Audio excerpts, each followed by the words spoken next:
Bonjour à tous, on se retrouve aujourd'hui sur Lightroom et j'aimerais vous expliquer comment j'ai développé cette photo en utilisant notamment les nouveaux outils de masquage qui sont arrivés dans la dernière version de Lightroom.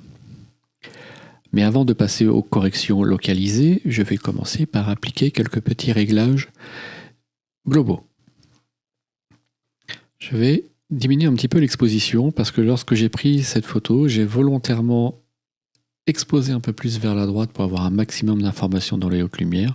Et je vais commencer par compenser un tout petit peu ça en baissant un petit peu l'exposition, très légèrement. Voilà, comme ceci. Et puis maintenant, je vais passer directement aux corrections localisées et je reviendrai ensuite dans les corrections des réglages de base, des réglages globaux pour finaliser mon développement. Ces nouveaux outils de masquage se trouvent sous l'icône ici, masquage. Lorsque je clique dessus, un menu apparaît et me permet de sélectionner l'outil que je vais utiliser pour réaliser mon masquage. Eh bien, je vais profiter de ce nouvel outil de sélectionner le ciel, qui est déjà présent dans Photoshop depuis la version 2021 si je ne me trompe pas, et qui vient d'arriver dans Lightroom. Donc je clique sur sélectionner le ciel. Lightroom calcule quelques instants. Il m'a créé un masque A sur lequel je retrouve le ciel. Cette petite vignette indique l'emplacement du masque. L'incrustation est affichée. J'ai choisi une incrustation rouge. Si je souhaite la modifier, je clique sur la vignette de couleur et je peux changer la couleur d'incrustation. Vous voyez qu'il a quand même fait un bon boulot en ce qui concerne la détection du ciel. Je vais décocher afficher l'incrustation pour ne plus voir cette incrustation maintenant que je l'ai utilisée pour voir si la sélection était correcte.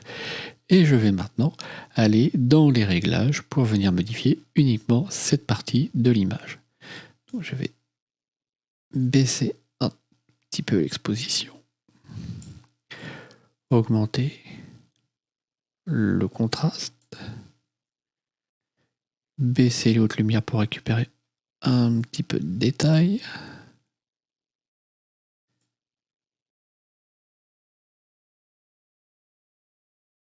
Je vais augmenter le réglage de texture pour justement récupérer de la texture dans les nuages, notamment sur cette partie-là. Et augmenter très légèrement la clarté, le contraste est tout moyen, également pour récupérer un petit peu d'informations. Alors là, au niveau du détail, je suis plutôt satisfait. Après, si au niveau des couleurs, je pense qu'il y aura encore un petit peu de travail à faire de ce côté-là. Je vais jouer un tout petit peu sur la température de couleur pour accentuer ce côté bleuté, mais je ne vais pas aller trop loin parce que je ne voudrais pas perdre le côté un petit peu chaud de la partie droite de l'image. Donc je vais descendre un tout petit peu la température de couleur, voilà, très légèrement pour récupérer du bleu ici. Et voyons voir si je baisse encore un petit peu l'exposition. Pas trop. Là, on commence à avoir une différence importante entre le ciel et le reste de l'image, mais il faut noter qu'après, je vais traiter le bas de l'image, mais je vais quand même remonter un tout petit peu l'exposition. Voilà. En faisant ces réglages, je m'aperçois que je commence à voir quelques-unes des tâches qui sont présentes sur le capteur de mon appareil. Je vais régler ça aussi par la suite. Je vais maintenant utiliser ce masque qui a été généré, ce ciel 1, pour créer aussi une sélection précise du reste de l'image. Pour cela, je vais sur masque 1, je clique sur le petit menu qui est ici, et je vais dupliquer ce masque. Donc j'ai masque 1, copie.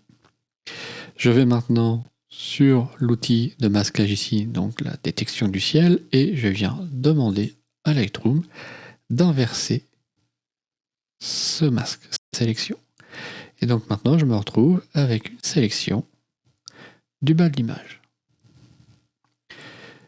Et bien maintenant, je vais traiter uniquement le bas de l'image. Je fais un double clic sur le mot Effet pour réinitialiser les réglages. Je clique ici pour masquer l'incrustation. Et on y va. Je vais baisser un petit peu l'exposition.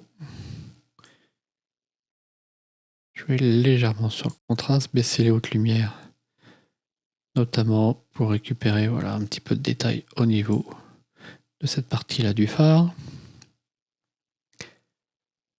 Je vais peut-être... Non, je vais jouer un petit peu sur les textures, léger. Je vais zoomer pour voir un peu ce que je fais au niveau des textures. Barre d'espace pour me déplacer et je vais augmenter le réglage de texture qui va me permettre de récupérer un petit peu de détails. Je clique ici sur adapter pour remettre la vue à la taille écran. Pareil, je vais retravailler un petit peu sur la clarté.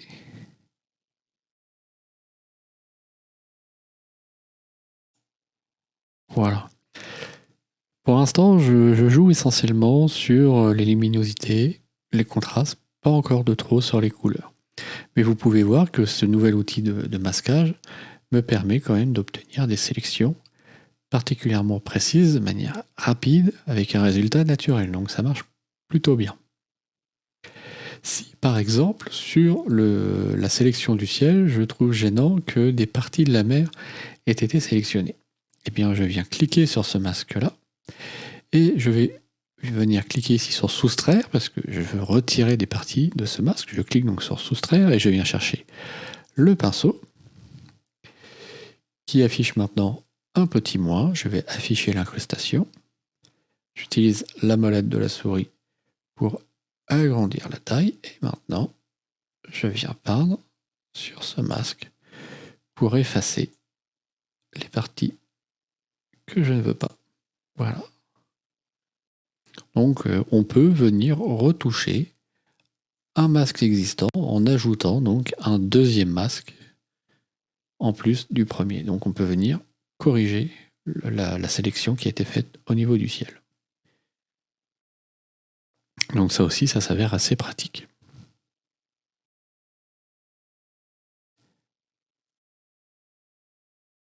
Là, je suis plutôt satisfait des réglages que j'obtiens de manière localisée.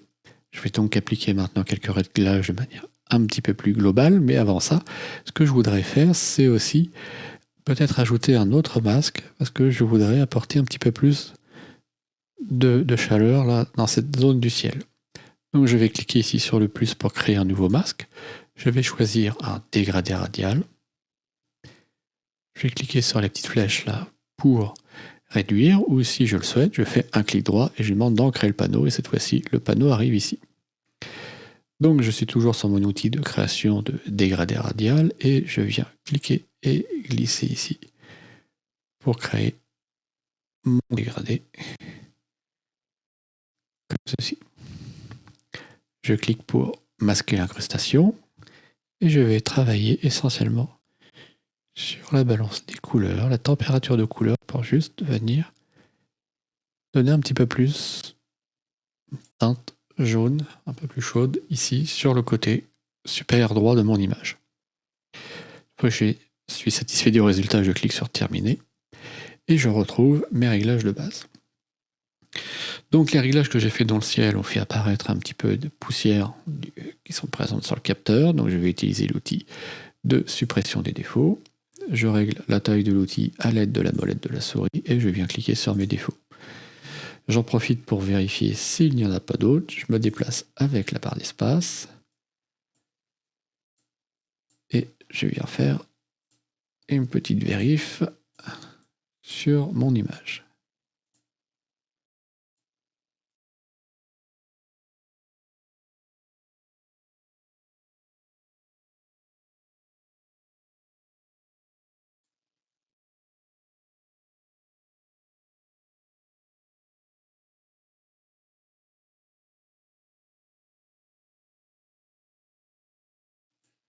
Voilà, j'ai vérifié, il n'y reste plus de tâches. Maintenant, je vais essayer de retravailler un petit peu plus sur les couleurs de cette image. Je vais commencer par travailler sur la vibrance, l'augmenter légèrement. Donc la vibrance, c'est un qui, elle, va plutôt agir sur les bleus et les verts de l'image. Et je vais augmenter un petit peu la saturation pour le reste des tons. Qu'est-ce qui me resterait à faire sur cette image? Eh bien,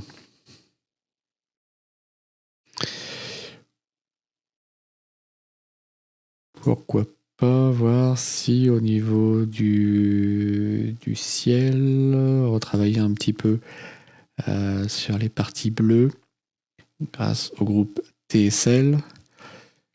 On va regarder, je vais regarder ce que ça donne. Je me mets sur l'onglet teinte et je vais sur le bleu et si j'ajoute, ouais, ça serait pas mal. Diminue un tout petit peu. Voilà, ici j'ai un ciel qui me convient un petit peu plus. Voici le résultat avant. Le résultat après, c'est assez léger, mais je trouve que le ciel est un petit peu plus naturel et complète bien la partie un petit peu plus jaune vers la droite. Je vois que j'ai encore un petit point ici, donc je reprends mon outil correcteur, je corrige ça, je clique sur terminer et je clique dans mon image pour repasser à la vue taille écran. Bien, il ne me reste plus grand chose à faire sur cette image. Je vais juste aller sur le groupe détail, je vais zoomer à 100%. Je vais passer le rayon à 0,5 au maximum et je vais monter un petit peu le gain. Pas trop loin, la photo est déjà assez nette. Et en général, dans Lightroom, je me contente juste d'un premier réglage.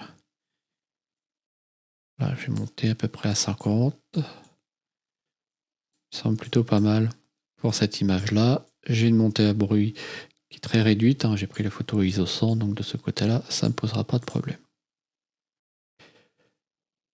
Écoutez, je pense que là, je suis assez content du résultat.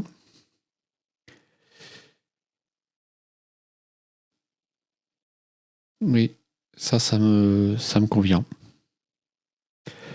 Voilà, j'espère que ce développement assez rapide vous aura donné quelques pistes pour l'utilisation de ces nouveaux outils de masquage dans Lightroom qui, je trouve, sont plutôt réussis. C'est vraiment une amélioration très appréciée. Et que ça vous aura aussi donné quelques petites pistes sur l'utilisation des autres réglages globaux. J'espère que cette courte vidéo vous a plu. Si c'est le cas, comme d'habitude, n'hésitez pas à mettre un petit j'aime. Et je vous retrouve très vite pour une nouvelle vidéo, cette fois-ci en extérieur. À bientôt. Salut!